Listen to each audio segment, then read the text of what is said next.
morning, America. Breaking overnight, H-bomb fear. North Korea's latest nuclear test. Kim Jong-un claiming he's got a hydrogen bomb, which can be loaded onto a long-range missile. The underground test setting off an earthquake. The world reaction this morning and what it could all mean for our national security. We have team coverage this morning. The comforter-in-chief, President Trump, paying a second visit to Texas after Hurricane Harvey, saying Texas will recover and rebuild. They say 2 years, 3 years. I think that, because this is Texas, you'll probably do it in 6 months. I have a feeling, right? Evidence of the massive cleanup lining the streets and the challenge for those damaged schools. Where will 10,000 students go to class? Plus, the sports stars making the relief effort a team effort. And blazing battle, firefighters fighting the largest wildfire in Los Angeles history. Hundreds of people forced to evacuate their homes. And there's a lot of fuel in these mountains. The battles from the air and on the ground to save people, pets, and property. Live from ABC News in New York, this is Good Morning America.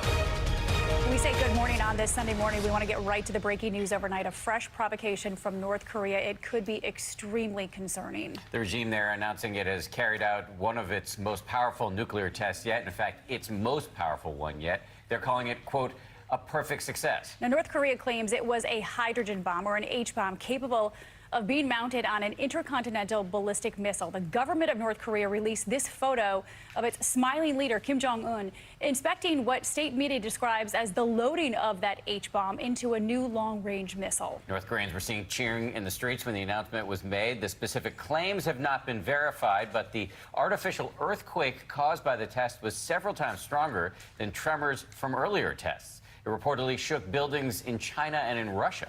It's being reported that President Trump's national security advisor, H.R. McMaster, had an emergency phone call overnight with his South Korean counterpart. And this morning, President Trump is tweeting about North Korea's latest move. We have team coverage this morning, and we start with ABC's Ian Pannell in our London bureau. Ian, good morning to you. Yeah, good morning, Dan. Paula. This is a highly provocative and dangerous move. Just over 2 weeks back, President Trump praising North Korea for appearing to back down from its threat to launch missiles towards Guam, where, of course, U.S. forces are based. But now it's clear Pyongyang is driven to develop a nuclear weapon that could put America within range. Overnight, the North Korean state news agency announcing what's believed to be its most powerful nuclear test yet, a hydrogen bomb fitted for an intercontinental ballistic missile. Striking new images coming in of Kim Jong-un inspecting the bomb that North Korea says has unprecedented strength. The announcement coming hours after the USGS detected a 6.3 magnitude explosion near the site where all of the nuclear tests have been conducted underground. South Korea calling it an artificial earthquake, Japan saying it may have been caused by nuclear tests. Seoul believes the hydrogen bomb is 4 to 5 times stronger than the one dropped on Nagasaki, Japan in 1945. It's definitely the largest one that we've ever seen them do before. This latest provocation further highlighting the tensions between the US and North Korea over the rapid expansion of its missile program. North Korea best not make any more threats to the United States. Just weeks ago, President Trump making a bold statement in reaction to Kim Jong-un's threats to Guam. They will be met with fire and fury like the world has never seen. And just 4 days ago, the US joining forces with South Korea for joint military exercises, flying bombers in a show of force after Kim Jong-un launched his 21st missile since February. Even its close ally China is strongly condemning the test, as is Russia. South Korea wants America to deploy what it says is its strongest strategic assets to completely isolate Pyongyang. The question now, how can President Trump respond? Dan, Paula?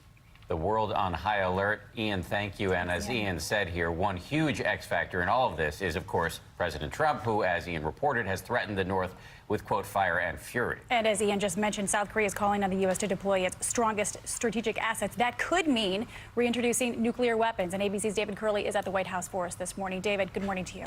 Good morning, Paul and Dan. A term used in the military, radio silence so far from this White House. We have not heard anything from the White House. They are monitoring the situation. The president not tweeting so far. The only thing we do know is that General H.R. McMaster, the national security advisor, has spoken with his counterpart in South Korea. That confirmation, though, coming from South Korea, not here at the White House. But the president has been engaged on this issue for the past several days. Yesterday, he spoke to the Japanese prime minister. You'll remember that missile that flew over Japan just days ago. And on Friday, he talked to the South Korean president. But we do not know the content of those phone calls at the time. The South Koreans had been warning that at any time the North might detonate a nuclear bomb, a test what we apparently have now seen. Now, back on Wednesday, the president did tweet, and this did ratchet up the rhetoric a little bit, saying that talking is not the answer with North Korea, saying that that country has been extorting the West for 25 years. We are awaiting some kind of statement from the White House, some kind of reaction to what the North Koreans have apparently done at that test range. Dan and Paula? All right, still no response from the White House. David Curley, thanks for that update. And for more on this breaking story, we want to bring in retired Marine Corps Colonel and ABC News contributor Steve Ganyard. Steve, thanks for joining us this morning. And first and foremost, Steve, if these claims are true, that the North has a hydrogen bomb and can use it on the U.S., how concerning is this to you? It's a big concern, Paula, because this is a step up in nuclear capability. In the past, they'd only demonstrated what we call a fission bomb, which is what the U.S. used in Nagasaki and Hiroshima. Moving up to a thermonuclear device is a big step up. And as Ian said, looking at between 5 and 10 times more powerful than the previous test. So this is a big step up in capability, very worrying when you put it together with those pictures of Kim Jong-un last night showing a miniaturized thermonuclear device. So the president, as we've been saying, has promised fire and fury, but what options does he really have here? Dan, other than a preemptive strike, which nobody wants to do because it could end up turning the whole peninsula into fire and causing millions of casualties. So one of the problems here is not being able to do military. So what do? You turn to some sort of economic sanction. As David said, we've had 3 discussions with the Prime Minister of Japan, so maybe there's some sort of economic sanctions that the UN will ramp up here. But right now, we have no other options besides economic sanctions and begin to think about what is a containment strategy for this new nuclear threat. And we've been reporting all morning that South Korea is asking the U.S. to deploy its strongest strategic assets. Where do you see this all going, Steve? War, or are we going to have to live with a nuclear North Korea that could be proliferating and selling weapons to Iran and Syria? Paul, I think what we heard out of the South Korean president today could be code for requesting the United States to reintroduce tactical nuclear weapons to the Korean Peninsula, U.S. tactical nuclear weapons. These would be airdropped weapons. It's a back-to-the-future kind of Cold War capability that had been moved out of both Europe and out of South Korea back in the 90s. So it's back to a much tenser time, but I think it's going to be something where we're going to have to learn to live with a nuclear North Korea. Thank you very much, Steve Ganyard, for your analysis on a busy Sunday morning. We really appreciate it. We want to remind everybody to tune in for a special edition of This Week later this morning. Martha Raddatz reporting live from Houston. She's going to have all the latest on the breaking news out of North Korea, as well as on the aftermath of Hurricane Harvey. That's coming up later this morning on This Week, right here on ABC. And speaking of Harvey, just as the Gulf recovers, there is another big storm brewing right now out in the Atlantic, Hurricane Irma. And meteorologist Cheryl Scott from our Chicago affiliate is in for Rob with a look at where Irma is and where it could be headed. Cheryl, great to have you with us this morning. Great to be here. The tropics are active, and yes, all eyes right now on Hurricane Irma. This is strengthened overnight. We are now talking about a Category 3 hurricane here, and it's going to continue to churn. Now, to give you a perspective, everyone needs to pay attention to this storm system. It could even intensify more, perhaps a Category 4 strength as we head later into the week. Come Friday, winds up to 130 miles per hour, getting close to the Caribbean. But you can see that track getting closer to the southern tip of Florida. Anyone from Florida up into the Carolinas, even the mid-Atlantic, has to pay close attention to this storm. We'll have more details on this, the latest path, what to expect. That's all coming up in a bit. Back to you. One more thing to worry about, Cheryl. Not Thank what you want to see, no. Not at all. And along the Gulf Coast this morning, there are still cities submerged, people desperate for clean drinking water, and now fresh questions about when kids there can return to school. The president and the first lady made their second visit to the region on Saturday, speaking with families at a shelter and also serving lunch to evacuees. ABC's Victor Oquendo is in Houston this morning. Victor, good morning to you. Good morning, Dan and Paula. The president also made his way to Lake Charles, Louisiana, where he met with first responders. But his first stop on the ground here in Houston was to Energy Stadium, where he met with some of the nearly 43,000 people displaced by Harvey. President Trump and First Lady Melania back in Texas for the second time this week. She wants a hot dog. Focusing on those whose lives were upended by Tropical Storm Harvey in Houston. What are you building? Met Energy Stadium, connecting with families displaced by the historic flooding and spending a little extra time with the youngest victims. Some even getting a presidential hug and kiss. As tough as this was, it's been a wonderful thing. I think even for the country to watch and for the world to watch. It's been beautiful. The president took a more hands-on approach on his second stop, a church in Houston now serving as a distribution center, raising members of the Army and Coast Guard and addressing how long it will take for the area to recover and rebuild. They say 2 years, 3 years. I think that, because this is Texas, you'll probably do it in 6 months. I have a feeling, yeah. Cleanup and recovery efforts continue across the Texas Gulf Coast. We've watched families clear out their waterlogged homes, piles of debris lining the streets. Schools also drying out. The start of the school year delayed. The superintendent says an estimated 10,000 to 12,000 students will need to be temporarily moved to new schools. This is Hilliard Elementary School, one of more than 20 schools that suffered what the district is calling extensive damage. You can take a look right at the front here. You've got sandbags that still line the doors here. This hallway, it is a mess. Clearly a lot of water came through there as well. Every piece of flooring is going to have to be ripped out. Walls are going to have to be ripped out. There's electrical damage. That kind of extensively damaged campus won't be open for months.